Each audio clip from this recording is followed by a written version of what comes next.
Mu kiganiro abavugizi b'inzego bagiranye n'abanyagihugu bo mu ntara ya Muramvya, bimwe mu bibazo vyabajijwe harimo ikibazo c'ikena ry'igitoro riguma ryibonekeza. Rosine Girene Gatoni avugira umukuru w'igihugu yongeye kwemeza ko mu bubiko bw'igitoro buri muri Tanzania igitoro kiriyo habura baja kugitora. Umukuru w'igihugu c'u Burundi yaravumereye ko ikibazo c'igitoro agiye gifata mu ntoki. Ivyo muri iki gihe turabona rimwe kiraboneka, ikindi gihe nikiboneke kikaza gikwiye, ikindi gihe kikaza kidakwiye, ariko twokwizeza abarundi yuko ubu igitoro gihari cararanguwe ku bwinshi, ariko kiri mu bubiko bw'igihugu muri Tanzania. Intambanyi nini rero n'ingene igitoro gishika hano mu Burundi.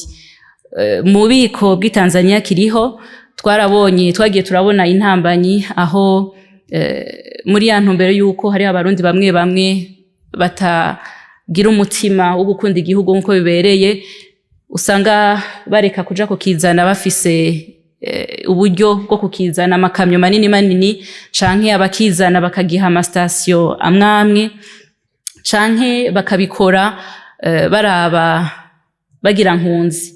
Ico intambanyi nyamukuru rero ihari n'ingene kiva muri Tanzania kigashika hano mu Burundi, agahamagarira n'abene igihugu ahubwo abo babishoboye abagwiza tunga bafise uwo mutima wo gukunda igihugu ko bogira umwete bakakizana ku bwinshi.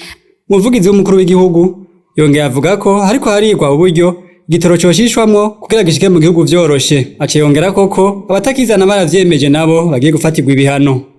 Hariho gutegura kubaka ububiko bw'igitoro hano mu gihugu c'u Burundi kugira ngo kize kirabikwa hano mu Burundi, gutyo bagiye kuzana ikindi abari ico kiba kirakogwa mu mwanya bagiye kukizana.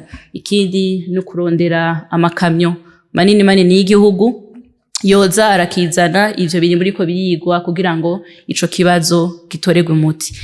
Abo baherewe uburyo bwo kuja kukizana ntibakizane berekanye yuko ari uwo mwuga bakora, abo nta nkeka amategeko ntibari hejuru y'amategeko, kandi inzego zibijejwe kubikurikirana ziri ku kivi. Abo bizobibonekeza yuko barenze ku mategeko y'ivyo biyemeje basezeraniye leta, nabo nyene bazokwishura imbere y'ubutungane. Ivyo biruko mu gihe igitoro kiguma kiboneka akanya gato gaca congera kikabura.